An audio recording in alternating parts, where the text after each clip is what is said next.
What can I do? No day passes without my parents shouting at and fighting each other. I have endeavored to prevail between them severally to no avail. My mother is always a troublemaker, and my dad a highly temperamental one. I always feel like walking out of this family one day because I am tired and fed up. What can I do? Will my marriage end up like this one day? You know, actually, I've had a lot of people mentioning that I don't want to get married because of my parents. Yes. And the last guy that I was talking to, he said that I've resolved to, I will just have one child, but we will just be living together with the wife. If we just be living together with the wife, they just like girlfriend and boyfriend. And if eventually she decided to go, there's nothing that connects them together except the child. And he said he's going to be responsible because he has seen his parents fighting every day.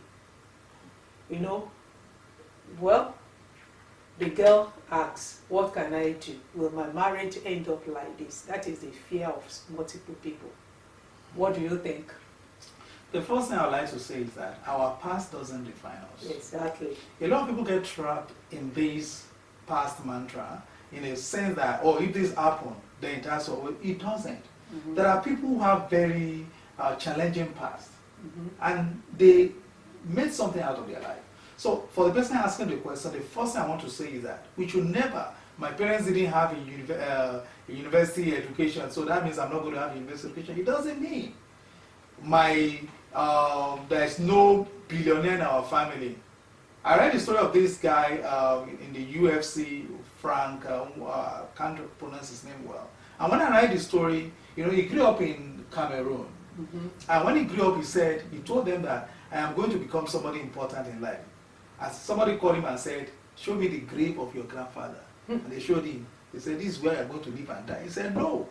And this guy found a way into Europe, and he became, you know, the world heavyweight champion in the UFC. And today he's going back to his village. And people started saying, oh, so what he said was true. Mm-hmm. So what I'm saying in essence is that we should not get trapped by our past.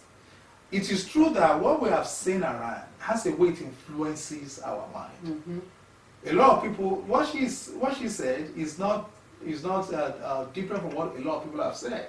I've seen people who probably came from a cycle where people don't achieve much, and that kind of limitation, you know, was on their mind. Mm-hmm. In this person's case, just thinking that because my parents had a challenge, does not mean the person is going to have a challenge. I think what the person should do is, what really happened? What are the things I should learn? Mm-hmm. You know, somebody said we can learn from our own mistakes, but we can also learn from the mistakes of others. You know? And that's why sometimes I ask people, I say, the fact that something happened does not mean it has to always happen. Mm-hmm.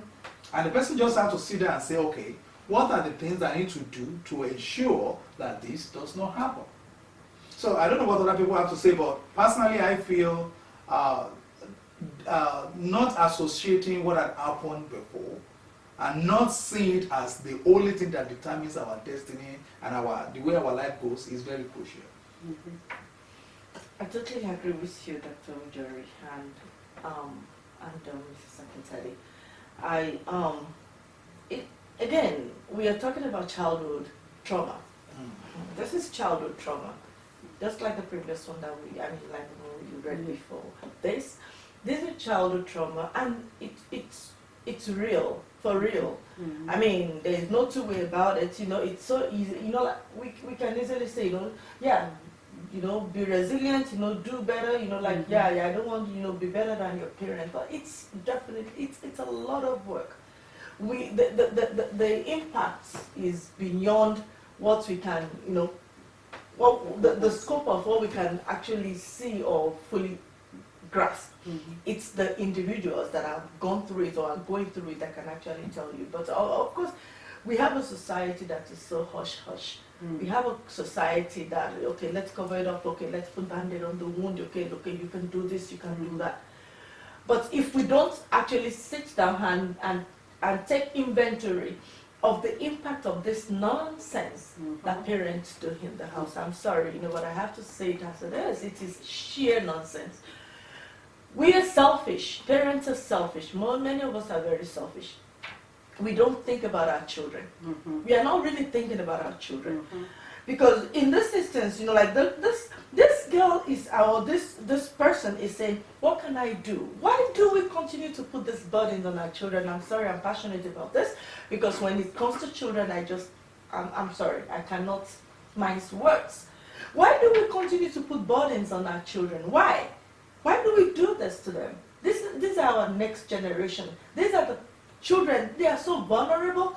They are people that God has put in our custody. If you are not okay with your spouse, excuse me, if you have children, get out. I can't say it better than that, like I'm just being nice. If it's what you're going through in your marriage, if you don't, leave because of your children. Because this person is carrying the burden, already asking, what can I do? Why should since when did that become their job as a child to want to separate fight from? I experienced this too. I experienced this. So it is not because, okay, you're just talking. No, I experienced this and I know the trauma that it's placed on my children. I know it. I mean, experientially. So it's not easy to just say, like I understand not everybody makes the choice to say, okay, your marriage is gonna, my marriage, because of what I saw, my marriage will not end up like that. It is, people have done it. It's doable, but it's a lot of work. It's a lot of work that we shouldn't, in the first place, put. No child should have to go through that, So I face that and I tell parents, please, for the sake of crying out loud, for your children, if your marriage or your relationship with your spouse, you cannot sit down and settle things in a civil and amicable way because of your children. Actually, it is because of those children that you have to make a hard decision and say, you know what, maybe let's part. Maybe let everybody go for the sanity of those children. So I want to say to the writer, to the one that sent this question, your marriage doesn't have to be like your parents.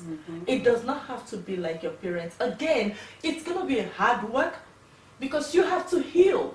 You've been traumatized. That is the reality. Your parents have failed you. You are not responsible for their choices, for the choices that your mother and your father have made. You are not responsible. You are a child that should be cared for. Unfortunately, you have been failed. However, don't settle. Don't think that is it. Your childhood shouldn't absolutely define your adulthood. So you can make better choices. Look for the resources. Look for people. Look for positive influences. Look for the marriage that you desire around you. If they are not around you, they are in books. They are on YouTube. There are lots of endless resources that can empower you to know how to choose a better person for yourself and to be a better person for yourself and for your generations to come. Thank you. I think you've just said it all.